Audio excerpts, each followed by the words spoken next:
नमस्कार प्यारे साथियों, आप सभी का एक बार फिर स्वागत है स्वामी विवेकानंद स्टडी सर्किल प्रयागराज में। पहले तो मैं उन मित्रों से अनुरोध करूंगा कि जो चैनल पर पहली बार आए लोग चैनल को सब्सक्राइब कर लें, फिर आगे बात करते हैं। आज हम लोग एक बहुत ही विशेष मुद्दे पर बात करेंगे जो आजकल चर्चे में भी है। एग्जिट पोल के बारे में समझा जाएगा। एग्जिट पोल आप जानते होंगे, अगर नहीं जानते हैं तो मैं बताता हूं। एग्जिट पोल जब किसी राज्य में चुनाव होता है तो चुनाव होने के जस्ट बाद मीडिया कर्मी, मीडिया संगठन या टीवी एंकर जो होते हैं कुछ आंकड़े जारी करते हैं और उन आंकड़ों में वो बताते हैं कि कौन से राज्य में कौन सी पार्टी की सरकार बन रही है, कौन सी पार्टी के कितने सीट आ रहे हैं।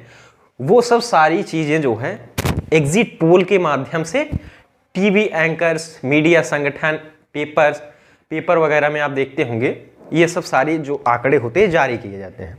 तो आपके मन में ये तो विचार जरूर आता होगा कि अगर ये इतना विश्वास से, इतने अच्छे तरीके से जो है आंकड़े जारी कर देते हैं और बता देते हैं कि इस राज्य में कौन सी पार्टी की सरकार बन रही है, तो फिर चुनाव की जरूरत क्यों है?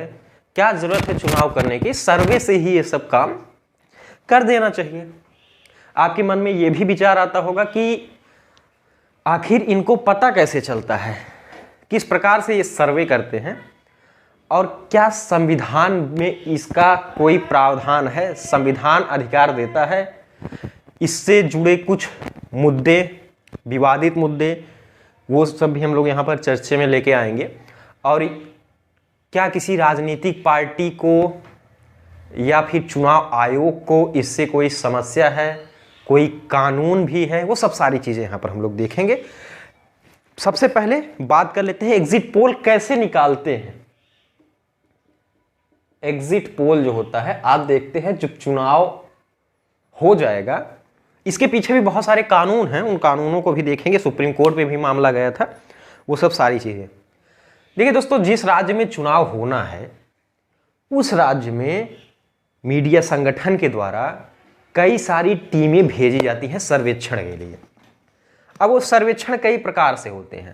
जैसे एक प्रकार ये होता है कि जहां पर मतदान हो रहा है, मतदान के बाहर ही ये टीम खड़ी रहती है और लोगों से ये जायजा लेती, लोगों से पूछती है कि ये देखिए, लोकतंत्र में जो मतदान होता है वो गुप्त होता है, तो ऐसा पूछा जाना कि आपने किसको वोट किया है, वो कहीं ना कहीं एक तरह से लोकतंत्र के ऊपर जो है प्रॉब्लम खड़ी करती है। तो इसलिए कुछ ऐसे प्रश्नों को बनाया जाता है जिस पे लोगों से पूछा जाता है। जैसे आपने किस मुद्दे पर जो है वो वोट किया है, किस मुद्दे पर वोट किया है, कौन सी पार्टी यहां पर सशक्त है, ये सब उनसे पूछेंगे कि आपको कौन सा उम्मीदवार पसंद है, कौन सी पार्टी बेहतर करना चाह रही है, कौन सी पार्टी सशक्त मजबूत दिख रही है यहाँ पर।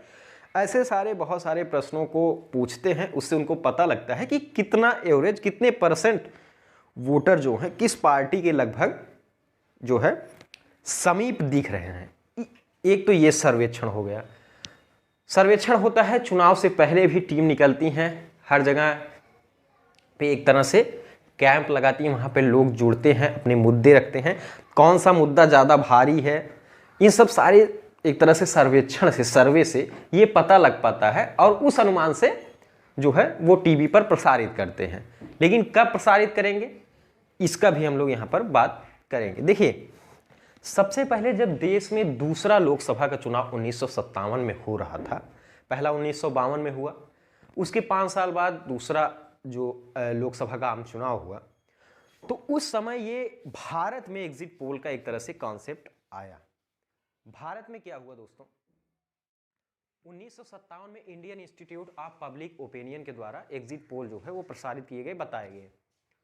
देखिए, उस समय कोई कानून ऐसा नहीं बनाया गया था एग्जिट पोल से संबंधित, लेकिन ये मामला हमेशा से विवादास्पद रहा है, हमेशा से इस पे विवाद रहा। 1997 में क्या हुआ, MS गिल चुनाव आयोग थे, उन्होंने कुछ दिशा निर्देश दिए अनुच्छेद 324 के माध्यम से अपनी शक्ति का प्रयोग करते हुए कि जो मीडिया संगठन जो है एग्जिट पोल बताएगा, या पहले तो कुछ समय के लिए रोक लगाया गया। 1998 के लोकसभा चुनाव में दिशा निर्देश शामिल किए गए कि जो है वहाँ पर सैंपल का आकार बताना पड़ेगा, सर्वेक्षण किस तरह से हो रहा है इसको भी बताना पड़ेगा, और मीडिया संगठन की पृष्ठभूमि को भी बताना पड़ेगा।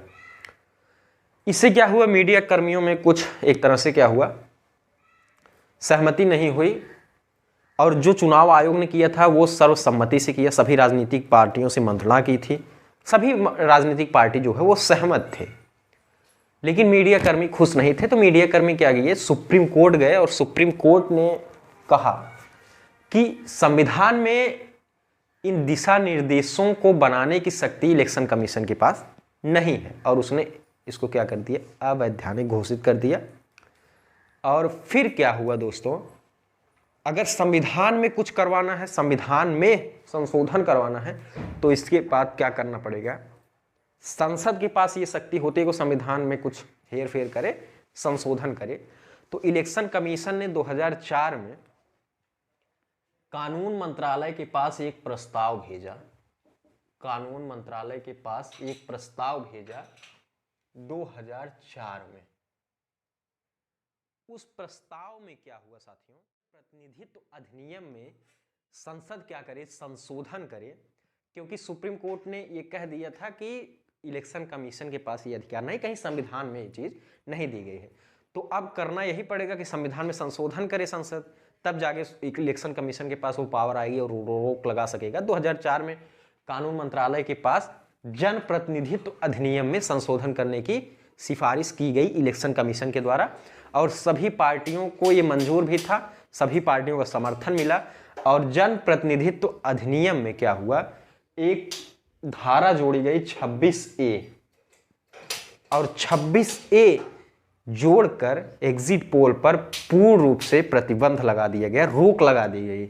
एग्जिट पोल कब तक रोकी जाएगी, जब तक कि वोट का लास्ट दिन यानी अंतिम दिन और अंतिम वोट नहीं पड़ जाता, तब तक कोई भी मीडिया संगठन क्या करेगा। 2010 में ये एक तरह से पूरा निर्णय ले लिया गया कि कोई भी मीडिया कर्मी एग्जिट पोल नहीं देगा जब तक लास्ट। इसलिए आप देखते होंगे कि जब लास्ट चरण का चुनाव हो जाता है, अंतिम चरण का चुनाव हो जाएगा, लास्ट वोट पड़ जाएगा यानी 5 बजे तक, उसके बाद ही ये एग्जिट पोल जो है वो धीरे धीरे आने शुरू हो जाते हैं टीवी चैनल्स पर, मीडिया संगठनों में, और आपको ये पता लगता है। देखिए थोड़ा सा हम लोग यहाँ पर ये बात कर लेते हैं कि एग्जिट पोल से समस्या क्या होती है।